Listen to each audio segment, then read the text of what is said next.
right, this is Noah Christian Carr with Over Yonder Presents podcast. Today we have a very special guest. I'm going to let her introduce herself and who she represents. You go right ahead. Okay, my name is Mary Joyce, and I'm the editor of a website called skyshipsovercachers.com, and we've had the website almost 10 years now. And we started out with covering all the UFOs in this area, and we've branched off into other things since then also.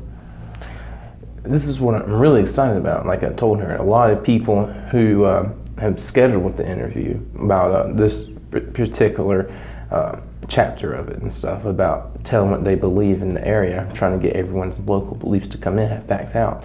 But she is still knows what she believes, and she's not going to be scared of someone with a microphone, which is wonderful. Which it's kind of sad when the local priest of the chapter is scared of a person with a microphone, I believe, but we won't hold it against them. I'm glad that she's here. My voice is a little dry, guys, because I was up all night working, but it's fine. We're going to get through this, and we're going to learn something exciting today. This is Over Yonder Presents. Now, there's always the big question. When I interviewed the man with the Bigfoot watch in Asheville, and when I interviewed the professor who believes the flat earth, they all started with the same thing. What made you believe? What is your story? What is your interaction? What actually started me in taking this subject seriously was I used to live on Cocoa Beach, right between Patrick Air Force Base and the Kennedy Space Center, where they launch all the space vehicles. Right. And many times when there was a launch, we would see UFOs in the area. So that got me thinking about it real seriously, because I could see them right off the beach where I lived. Another thing that reinforced my belief that they're real is that I got to know a number of people who worked for NASA, and they wouldn't all go on the record, but they said that they were very real. So when you get that kind of endorsement from those kind of people, you know it's just not a figment of people's imaginations. Right.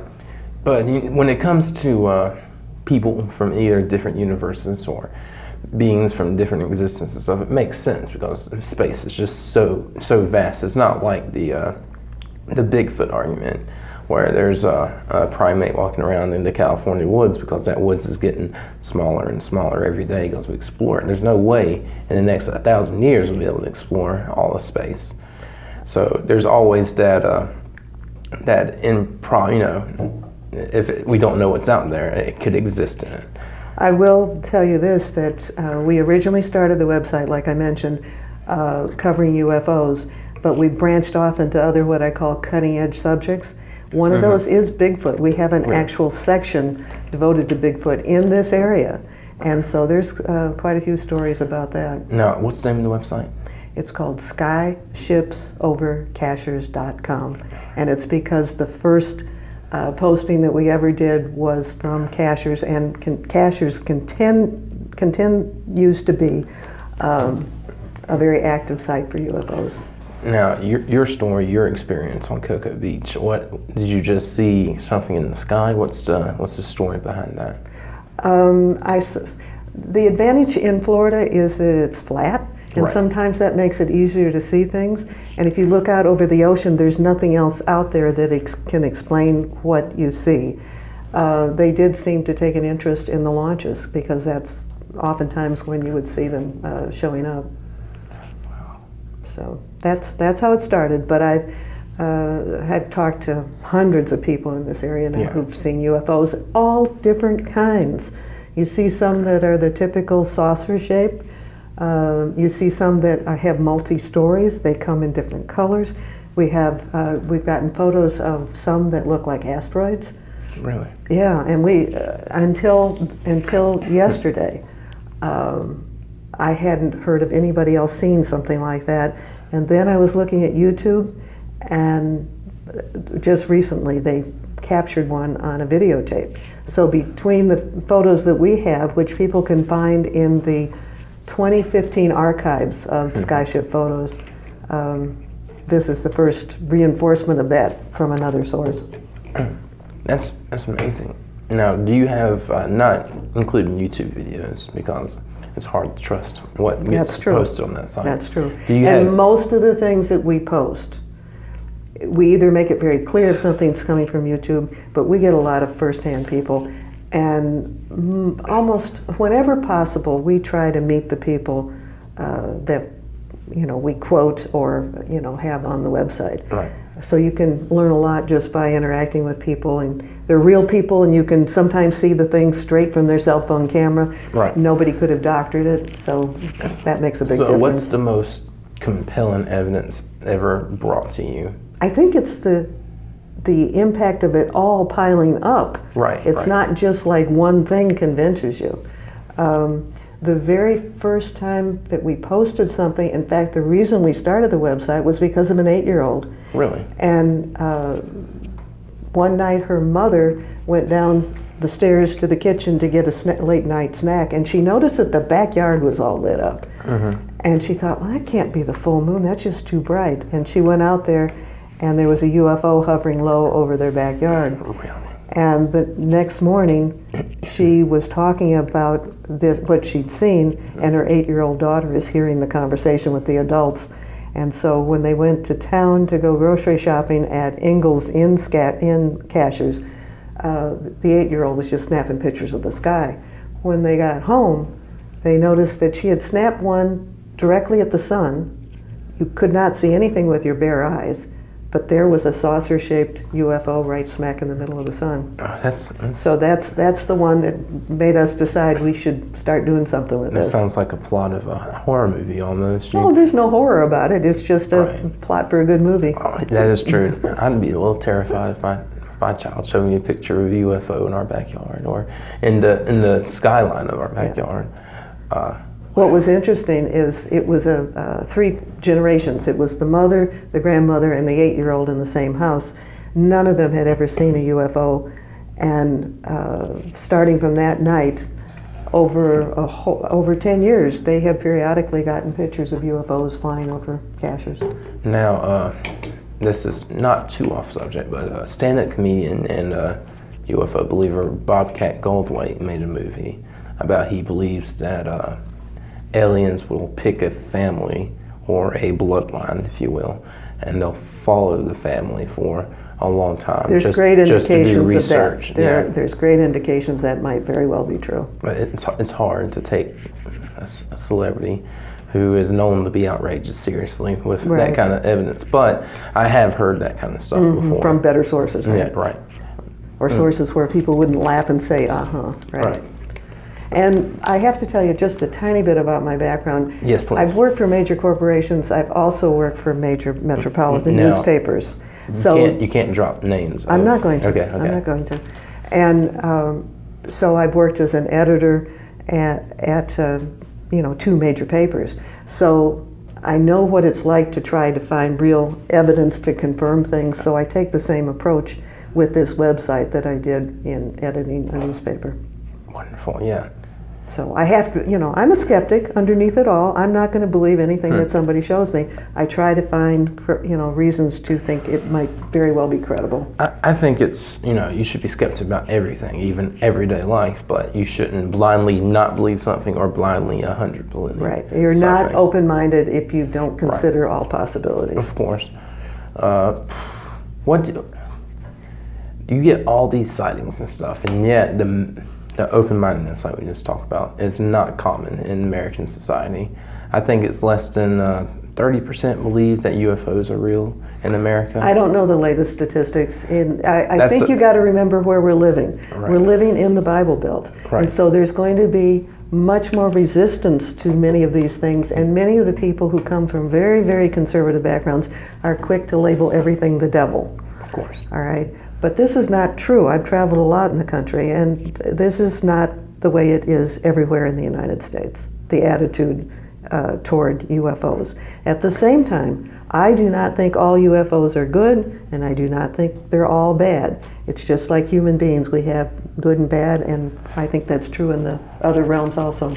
Now, Stephen Hawking, I'm a very big reader. I read like maybe 100 articles a day, if I'm lucky, books galore. But Stephen Hawking released an article about his opinion on UFOs, and he thinks that, like you said, they're not good or bad, they're just advanced beings. And he said, humans are advanced beings and we treat animals terribly, as you know. That's his biggest fear. He's not going to see us, human beings, well, not him, the extraterrestrials or the visitors from different planets, dimensions, universes have at you, won't see us as equals or prominent life forms. Well, I think that's been proven. The number of abduction cases is really quite high, right, all over the world, but a lot in this country. And those people are being abducted against their will, much like we would do experiments on animals. And the aliens that are doing that kind of thing, I personally don't want anything to do with them.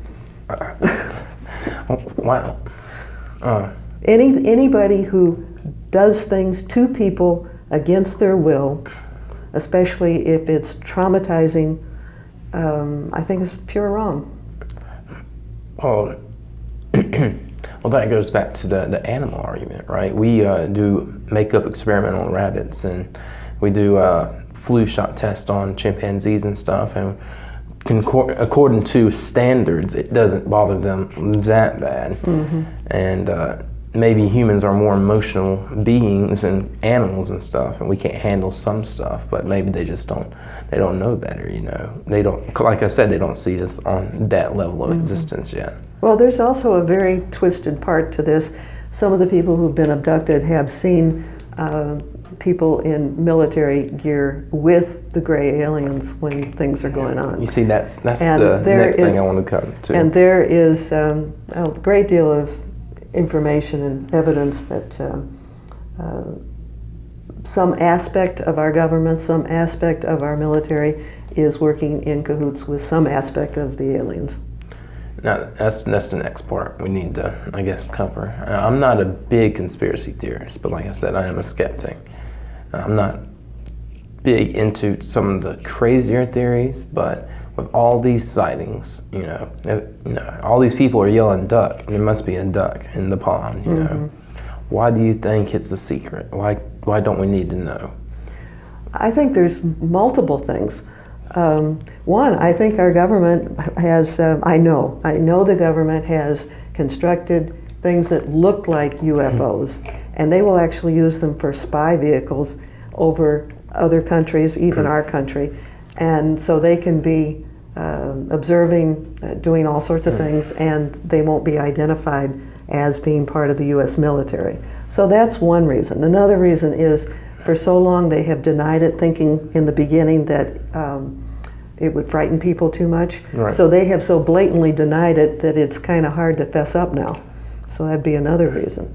And to this day, many people feel that many human beings would not be able to deal with the actual reality of ETs.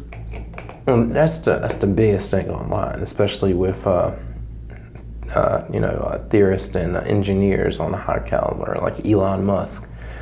He says that America has that technology, and that's what the Roswell thing was. That wasn't per se a UFO, but it was UFO technology the U.S. government was using. No, I don't think so at that point. That goes back to, not back in 1947.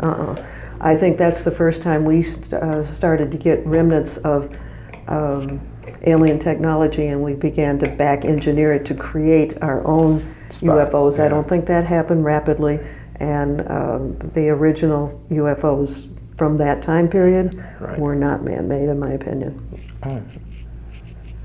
The second thing you said about them just blatantly lying about it, it reminds me of the movie Hellboy, where the government had the superhero working with them and stuff.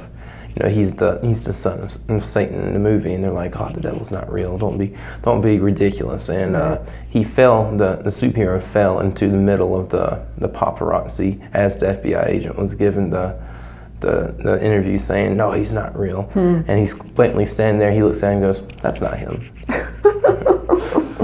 I feel like that's what is going to happen. We're going to either have to have someone from a different planet walk down the street, or just blatantly We reveal do, because themselves. some of the aliens look enough like us Really? to pass.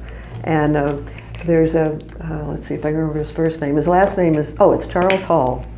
And he was in the military, stationed down in Nevada, and eventually had interactions with a race of what they call the tall whites. And the tall whites don't really look human, but they're not like the grays. And they would go into Las Vegas dressed up as much as they could like humans, because they could kind of get away with. Really? Oh yeah, and mix with them. But there are there's certain races of ETs that look like us. The Pleiadians, they are the best known of those, and they could be in this library and you wouldn't know that they were ETs. See, I don't know anything about the different species. I'm just. There's quite a bunch of them. Most people have only been exposed to pictures of gray aliens, Correct. maybe reptilians. Both of those are the negative side for the most part. And with reptilians, totally bad. It gets into a gray area with the grays, because I don't think they all exactly fit into the same category. And some of them very likely could just be what they call humanoid robots. Now, I'm on board with the robot part. We call it so, of the techno-organic theory that was released last year about this is Earth for this universe's first society. There's probably something on Mars, but they totally switched over to techno-organic.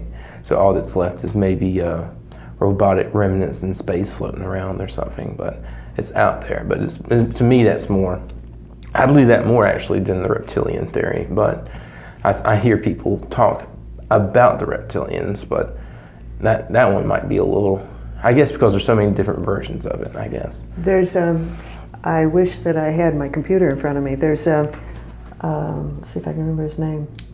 He just died rather recently, and he worked from NASA from the beginning. Right. And he said from the beginning there were the aliens that look like us that were helping with the program from day one. He also said there were reptilians who could shapeshift, who were trying to interfere with some of this. But he worked with von Braun and the absolute top people in development of NASA from the very beginning. Wonderful credentials. And his book just spells it out in a really very interesting way. Do you remember the name of it? I've got it on my computer. Okay. I can't think of it at the moment. That's a lot to take in, you know. What if it happens? What if they give the press conference and the alien falls through the window and we see him on live TV? What do you think will happen? How will we react as a people? I think the, quote, good guys among the ETs have been trying to gently expose mankind to these possibilities so we don't freak out immediately. Much of the preparation has been done through sci-fi movies. Many of the sci-fi movies are showing things that actually exist already, even though it seems to be future in those movies. Right. Well, I've heard that theory before. Everything. Well, Spielberg worked with the government in doing his little movie E.T. Really? I did not know that. Wow. So there's been a whole effort to acclimate humans to the idea, so if there is a major appearance that we can deal with it. Back in 1952, there was a major UFO sighting of multiple UFOs over the Washington Capitol. It was, and you can find old newspaper articles about it. So there have been attempts quite some time ago now, trying to expose themselves. Now, was that something trying to acclimate us to it, or was that an attempt, or? I don't know that one. I don't know the answer to that one. I because think that might be real because of when it was in 1952. I can't pinpoint when I think humankind began to actually have, imitation Right. vehicles. But that certainly seems to have happened after that time period. Now he's still in jail. He might have gotten out. Who is still in jail? The Ancient Aliens man. Have you heard of his program? Oh yeah, but tell me who's in jail. The man who he wrote the book and he has the TV show on a History Channel. but he went into jail for trying to smuggle narcotics to one of his conventions on an airplane. Was this recent? Because I don't know about this. It was maybe about a year ago, maybe 2 years. The younger guy with the hair? The hair, yes. That's how everyone remembers him, is with the big poofy hair. I wonder if that's legit or if they're trying to shut him down and make him not look credible. Could be either one of those. He looks like someone who likes to partake in the marijuana. So if that's all it was, then I've not been out of shape about it. But I will check into it. Yeah, I don't think he was in for too long. He might be out now. I'm going to check into that because I have not heard that, and I certainly want to know about that. Hopefully it's not fake news, but and it could be. There's so much of it. Yeah. We have to tiptoe around information that we get. Because you can fall into a hole and you think you're getting something good and you're not. It's bad when we want to find real information about truth, but we can't even trust day-to-day news with regular news and stuff. And in every subject area. Yeah. And so we have to look for supporting sources for ideas. Gosh, I feel so, what was it? What was the name of the organization? I think it was, I don't want to say CNN, but we'll just say a news organization. They got busted, unfortunately, with the local school shooting. They used the same actor for the past 3 events and stuff to give a testimony. It's a younger adult male who looks 12 and he's really 18 or 21, and they flew him from California to Florida to give a fake testimony and stuff. It's terrible. It's absolutely despicable. And some of that can also be fake reporting. Yes. We're living like in this spaghetti world where it's kind of hard to figure out where the meatball is. I think my favorite is who's that obnoxiously loud blonde lady on Fox News. I don't watch that too often. Yeah, I try not to be depressed and watch the news, period. She was supposed to be giving a satellite, we have breaking news coming in from a satellite, So they had the split screen. The woman's here and the person she's interviewing here. And in the background, you see a car go by and the car passes both of them. And you realize they're in the same parking lot doing the split screen, that she wasn't really where she said she was. But, oh dear. But anyway, back on subject. I guess the next, what would be a big break for your, obviously you have a news source, you have your website, you're looking for that proof to prove all, right? Or are you just trying to give out information? Or do you want to be the one that presents the public? It doesn't make any difference. All I want to do is to get people's minds open, and to the best of my ability, I try to present information that nobody's going to get through traditional news sources. And that's my goal. And it's very simple. Yeah, it's a noble goal, because there's still that stigma that just because you believe something different, you're going to have a tinfoil hat on your head, right?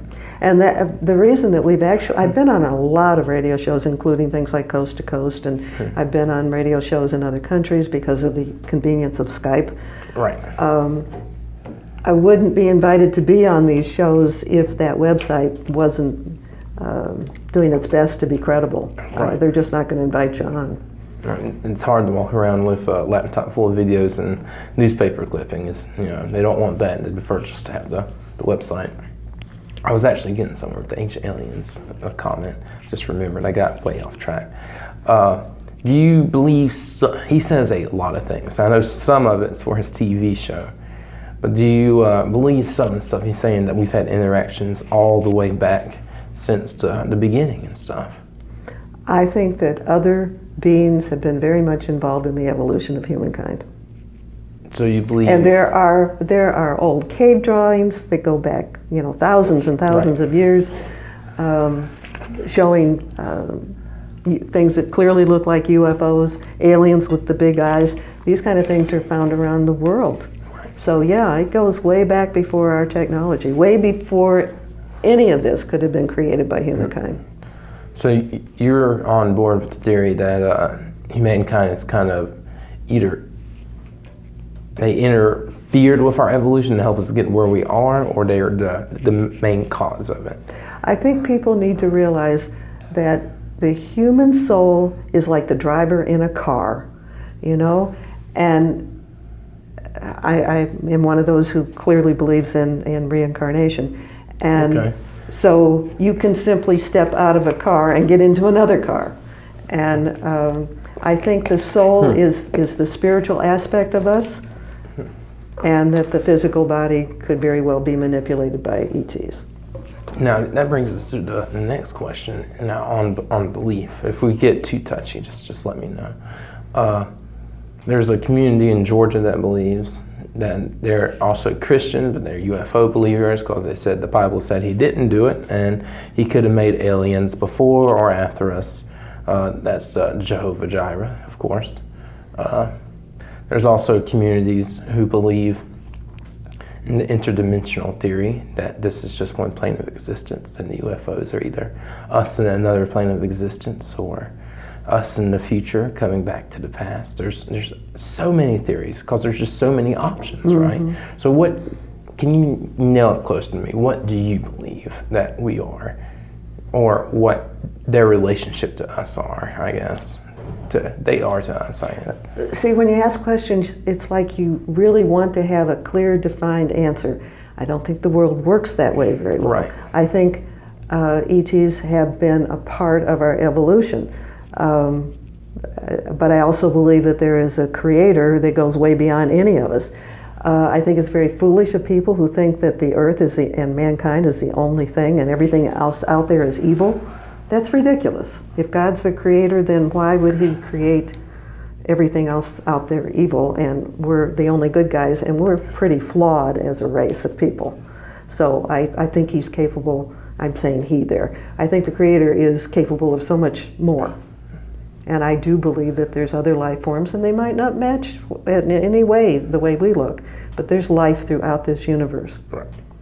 I don't know if that answers your question. That's a very good answer. It's good enough. How about It's that? good enough, okay. They hit all the points I wanted, so it's wonderful. Is there anything extra you want to add or say? Is there a message or a motto that you'd like to share with the people? I would just encourage people to check out the website. Like I said, we have Cosmic Miracles, we have skyship photos, we have a Bigfoot and ET section. We've done things with Cherokee Little People. We've done things with the Bigfoot in the area.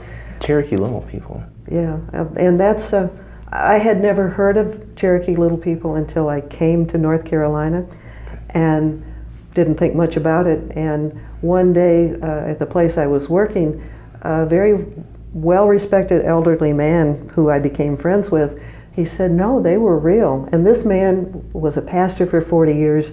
He was a World War II veteran, hero.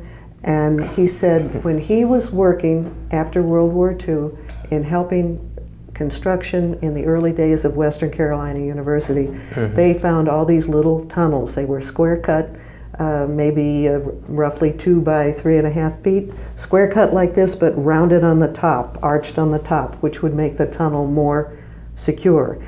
They have found those tunnels in many construction projects on that campus. Not only that, they found little skeletons. And one professor there had a skull on his desk, sort of like a decorative paperweight. And he said it was a skull, from an Indian mound. It was a child's skull. And one of the other teachers came in one day, looked at it real closely and says, this is not a child's skull. It has all of its wisdom teeth. So because of this one gentleman, I got to interview 11 different people, most of them elderly people at that time who had done construction on the campus, and they had all, in one way or another, seen these ancient tunnels around here. So again, when you have sources that you have reason to trust, right, and then you start to find evidence, physical, that they have existed, then I have come to believe that yes, there are little people in the area, or have been. That's so interesting. That's a new podcast for me to do. I guess I'm gonna have to go talk to some elders about it. Well, like the people I interviewed, I did the original interviews back in like 2000, 2001. Okay. I wanted to preserve that information because I couldn't find it anywhere else. Right. And I wanted to get it recorded before all these guys who were mostly in their upper 80s, before they died. Right. And I'm glad I did, because I don't know if there's anybody left. And I think maybe one is left now from when I interviewed them. So what's the story behind the Cherokee Little People? Are they just a race of? They're like, they're just a separate race, and there's little people that have been found in cultures all around the world. Right. I mean, everybody's heard about the Irish leprechauns. Yes. So, you know, it's not a new phenomena. In Hawaii, they have I'm probably going to forget the name, anyhow, they have little people on Hawaii too. Yeah, I've heard about those. They're sort of malevolent, I believe. Or they're mischievous, I guess. Some people say that. We get mixed information on that. Of course. So let's just talk about your Bigfoot part of the website, and let's try to promote the website as much as we can. Hopefully, it'll get a good amount of traffic. What kind of not giving away too much of the juicy details? What made you want to start the Bigfoot section? I mean, you've already had such an impressive... Well, it's not like I set out to do a Bigfoot section. Right. I started having a conversation with a man who had been in the military. He had to retire early because he had cancer. Right. And he got a cabin here in the mountains. And his story is longer, but he eventually became friends with the Bigfoot that were living on his land. It was a couple and their two teenage or young Bigfoot, and they would come. The male would come down, and when this gentleman was gardening, and he'd share some of the stuff from the garden with him, and it's just a very, very interesting story coming from somebody with good military credentials, and they're not very likely to be making up stories about Bigfoot. So he probably really got me interested initially. Wow, that's probably the best story I've heard. Well, there's some really good ones. If people want, the best story that has the most photos would be in the Bigfoot section, and it goes back to in the archives in the early 2015. 2015, and people can put it in on the search bar on the homepage and just type in Valley of the Bigfoot. Valley of the Bigfoot. And you should be able to find the story that way. I'm actually I did one interview. We're going to Blue Ridge, Georgia. We're interviewing the man that owns the Expedition Bigfoot Museum, which is a very lovely place. It looks like a side road attraction, but once you go in, it's built and made just like a museum, and it's wonderful. It's very enjoyable to go. I highly recommend it. See, what happens is the website kind of generates more things coming in. Like I was contacted by a man out in Oregon who's very much involved with Bigfoot research out there. Yeah. And he sent me photos of, the Bigfoot prints. And what was interesting is he sent me some that were the child's size Bigfoot. And some of them have 6 fingers instead of 5. And the more research I did into that, it seems that 5 and 6 are both common in different parts of the country. Now 6 is the side of good inbreeding, like with dogs and stuff. Is it? Yes. That's why when they breed herd dogs like Pyrenees or those big doggos from Argentina, they used to kill pumas and stuff. They have 6 to 7 toes. And you think that's from inbreeding? It's from good inbreeding. It's a good mutation. Interesting. That's why that story of the giant of Kalahar. Have you ever heard about the giant of Kalahar? I don't know that one. During Operation Desert Storm, they were going around, a group of SEALs, I believe. It may be SEALs, Navy SEALs. They were going around putting down snipers in the mountains, and a 8-foot man with red hair came out of a cave, and he had a spear, and he was dressed like the terrorists were, the people they were hunting and stuff. So they didn't think anything about it. They dropped him and was that. And he had 7 fingers and 6 toes, and he was 8 foot tall. So he was a product of inbreeding, and it was very positive. He became tall. Of course, there's theories. The giants, even in the Bible, they talk about the giants. Right. And there's evidence of giants all over the world. Right. In the last few years, there's been several books that have come out about how the Smithsonian has really hidden away the skeletons that have been found around this country. The reason supposedly is because they don't want the history that's been presented to the world to have to be changed. Right. And anyhow, it's very interesting. A very big bone to pick with the Smithsonian, no pun intended. Some of the atrocities that I found out doing this podcast that they've done is disgusting. They caused the extinction of the Tasmanian Aborigines, which is the saddest and most underrated extinction in mankind. How would they have done that? In 1900, maybe 1900, or in the early years of the Smithsonian, whatever it was, they sent out an article saying that they were paying for missing link, more caveman skeletons and skulls. Trying to find the missing link. Yes, they're giving out cash reward. The next monthly issue, they put out articles saying that Aborigines are the last living cavemen. And the next thing they knew, they started getting crates of skulls. And it seems like British and Australian men went to Tasmania and started killing male Aborigines and boiling the skin off the bones and mailing it to the... Wow. Yeah. Wow. They got about 400 complete skeletons in over a year time and stuff. So they caused almost, I think they... Just by soliciting information or proof. And By a poor dossier release, they caused the extinction of an Aborigine race on Tasmania and stuff. Wow. Very interesting. It's just, and they still have the skeletons though, so it's disgusting. But anyway, get off my soapbox for a minute. That's okay. But yeah, I find Bigfoot interesting because there's so many different ways to go with the story, like the UFOs. Is it? Well, the thing that makes it the most convincing is not only evidence of footprints and people seeing them, that kind of thing, but Dr. Ketchum took a lot of abuse because she did research and found that the DNA of the Bigfoot is female, human, and on the mother's side, and the paternal side has a DNA that is not identifiable with anything else. So it's like a mixture of human and some unknown being. It's crossbreeding, you say? And, yeah, I would say so. Now, I've read stories about it, and I've seen, of course, a YouTube or two video about it, which makes you just want to change the video because about Bigfoot taking brides from small towns and stuff. But what you find is, again, you can't lump anything together. We did a story with Joan Ocean. She is probably the best known dolphin expert in the world. She lives in Hawaii. Yeah. And somebody contacted her to get insights in how to communicate better with the Bigfoot.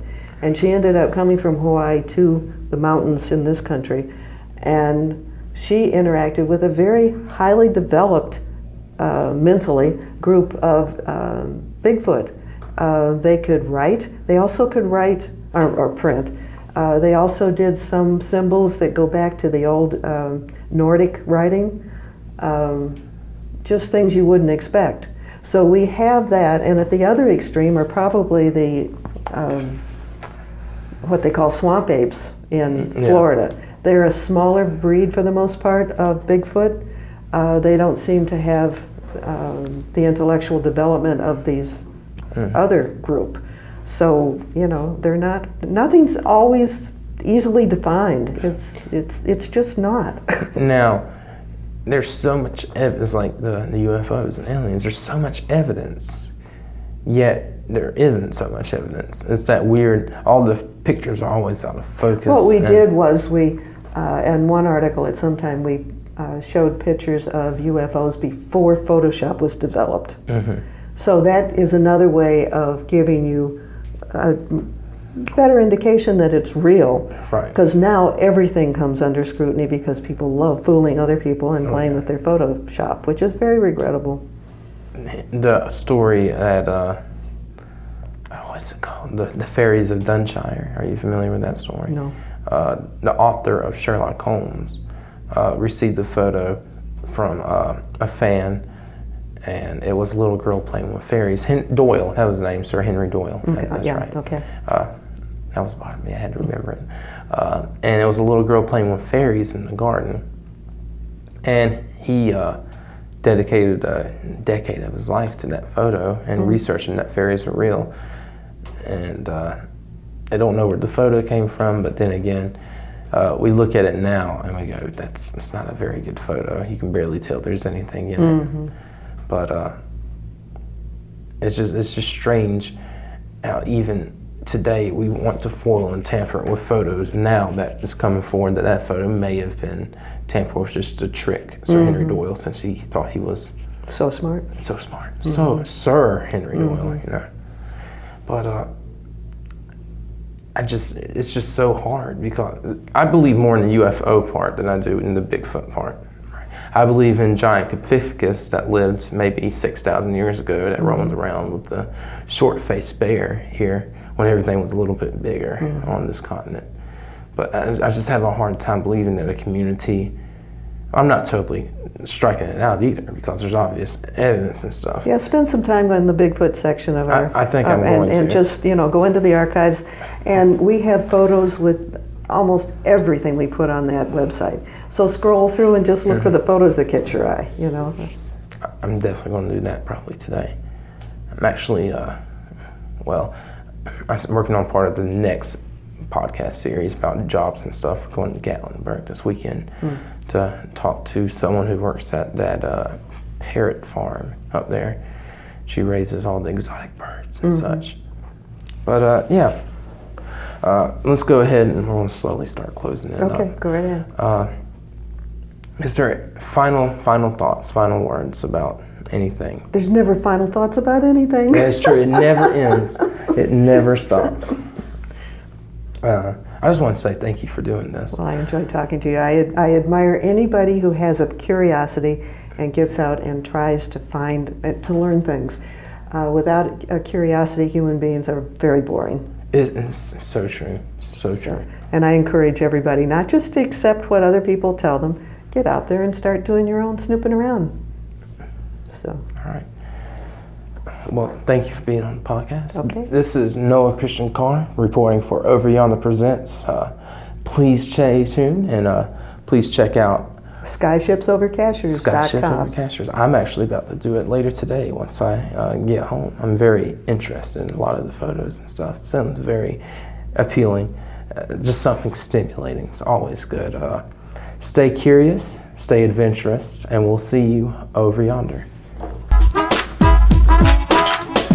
Right.